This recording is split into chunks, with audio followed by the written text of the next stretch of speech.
오늘 하루도 말씀으로 승리하는 하루 되세요. 화이팅!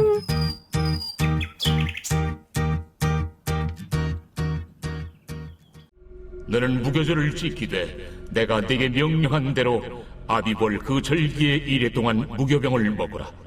이는 네가 아비볼의 애굽에서 나왔음이니라. 모든 첫 태생은 다 내 것이며 네 가축의 모든 처음 난 수컷인 소와 양도 다 그러하며 나귀의 첫 새끼는 어린 양으로 대속할 것이요 그렇게 하지 아니하려면 그 목을 꺾을 것이며 네 아들 중 장자는 다 대속할지며 빈손으로 내 얼굴을 보지 말지니라. 너는 엿새 동안 일하고 일곱째 날에는 쉴지니 밭 갈 때나 거둘 때도 쉴지며 칠칠절 곧 맥추의 초실절을 지키고 세 마리는 수장절을 지키라.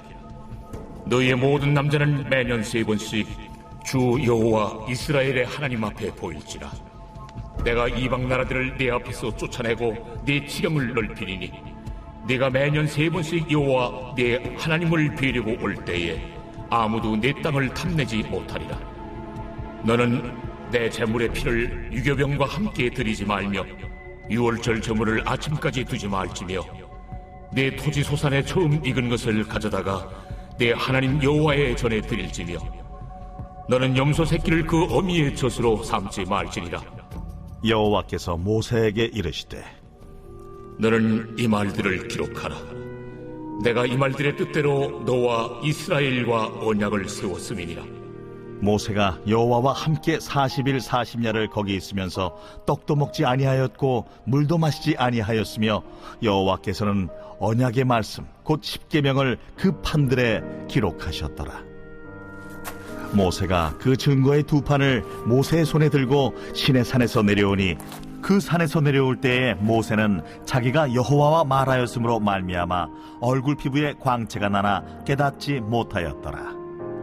아론과 온 이스라엘 자손이 모세를 볼 때에 모세의 얼굴 피부에 광채가 남을 보고 그에게 가까이 하기를 두려워하더니 모세가 그들을 부르매 아론과 회중의 모든 어른이 모세에게로 오고 모세가 그들과 말하니 그 후에야 온 이스라엘 자손이 가까이 오는지라.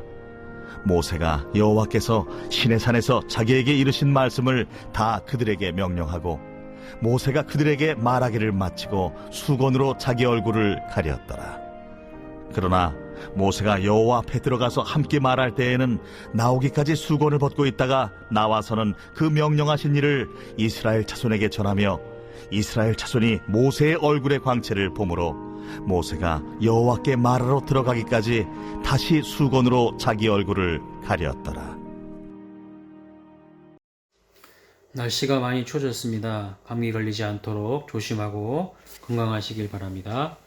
오늘 본문 말씀은 크게 두 부분으로 나눌 수 있습니다. 먼저 18절부터 28절까지의 말씀은 3대 절기를 지키라고 하시는 말씀입니다.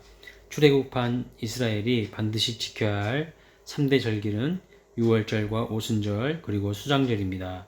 먼저 유월절은 무교절이라고도 합니다. 유월절에는 누룩이 들어가지 않는 빵을 먹인 무교병을 먹는다고 하여서 무교절이라고 합니다. 유월절을 지키는 이유가 무엇입니까? 18절 하반절을 보면 이는 내가 아비월에 애굽에서 나왔기 때문이라고 말씀합니다. 이스라엘 백성들이 애굽의 종살이에서 벗어나 구원받은 것을 기념하여 지키는 절기가 바로 유월절 혹은 무교절입니다. 두 번째로 맥추절을 지키라고 하십니다. 맥추절은 6월절로부터 49일, 50일째 되는 날이라고 하여 77에 49일이라고 하여 77절이라고도 하며 50일째 되는 날이라고 하여 오순절이라고도 불리는 절기입니다. 맥추절, 77절, 오순절은 다 같은 절기입니다. 이 절기는 처음 보리추수를 얻었다는 의미에서 초실절이라고도 불렸습니다. 출애굽하여 광야에서도 하나님께서 그들에게 수확을 주신 것을 감사하여 지킨 절기입니다. 이 맥추절 절기에 이스라엘 백성들은 시내산에서 율법을 받았습니다. 마지막으로 수장절은 가을 추수를 끝내고 그 추수한 것을 저장하여 곡식을 수확하도록 돌봐주시고 은혜주신 하나님께 감사를 드리는 절기였습니다. 유월절, 맥추절, 수장절은 모두 하나님께서 베풀어 주신 은혜를 감사하는 절기였습니다. 6월절은 출애굽시켜 주신 은혜를 감사하는 절기입니다. 역추절은 광야에서 첫 보리추수를 시작하게 하신 하나님께 감사드리는 절기였습니다. 수장절은 광야에서 거둔 곡식을 저장할 수 있도록 하신 하나님의 은혜에 감사드리는 절기였습니다. 이처럼 이스라엘의 3대 절기는 하나님께서 인생 가운데 베풀어 주신 은혜를 감사하는 절기입니다.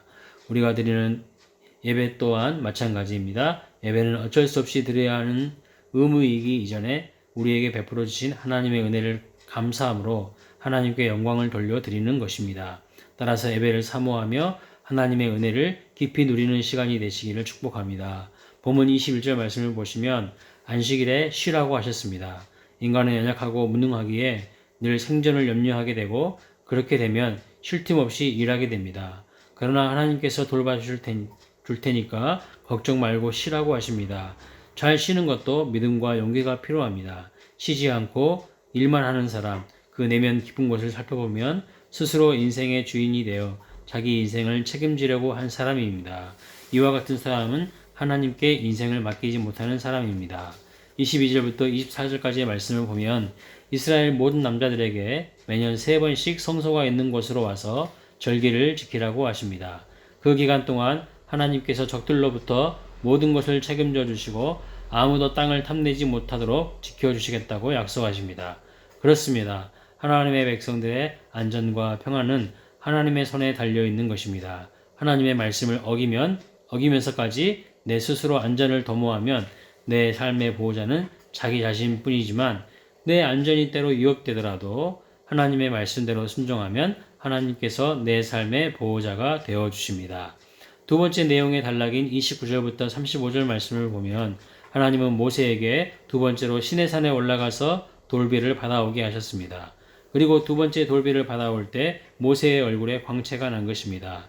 첫 번째 돌비를 받아서 내려올 때에는 없었던 광채가 있었습니다. 이것은 하나님의 영광이 임재했다는 것을 의미합니다.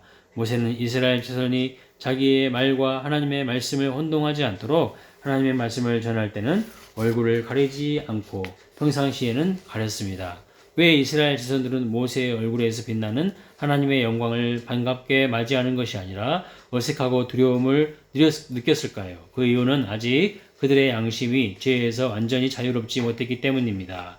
양심이 억눌려 있으면 하나님의 영광이 어색하고 자연스럽지 않습니다.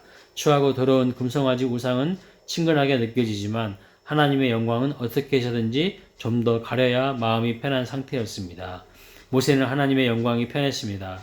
그러나 이스라엘 자손들은 하나님의 영광이 어색하고 불편했습니다. 그들은 모세의 얼굴에 수건을 덮어 씌워야 마음이 편했습니다. 이 모세의 얼굴에 있는 수건에 대한 내용이 고린도후서 3장 15절부터 17절에 나옵니다. 제가 읽겠습니다.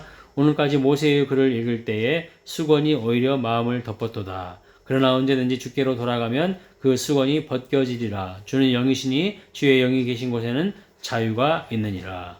오늘 우리가 쓰고 있는 수건은 어떤 수건입니까? 율법의 수건입니까? 세상 욕심의 수건입니까? 그것이 쓰여져 있는 동안 하나님의 말씀의 맛을 알지 못하고 진정한 자유를 누리지 못합니다. 세상의 욕심을 버리기 전까지는 하나님의 영광은 어색하고 불편할 것입니다. 고린도후서 3장 18절에 이렇게 말씀합니다. 우리가 다 수건을 벗은 얼굴로 거울을 보는 것 같이 주의 영광을 보매 그와 같은 형상으로 변화하여 영광에 이르니 곧 주의 영으로 말미암음이니라. 세상의 수건을 벗어야 그때부터 그리스도의 영광이 우리의 마음을 제대로 비치기 시작할 것입니다. 그리고 우리의 얼굴에도 하나님의 영광이 충만하게 비추게 됩니다.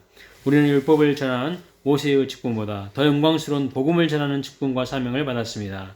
따라서 우리는 모세의 광채보다 뛰어난 광채를 지니고 있습니다. 그리고 장차 완전한 주님의 영광에 참여하게 될 것입니다.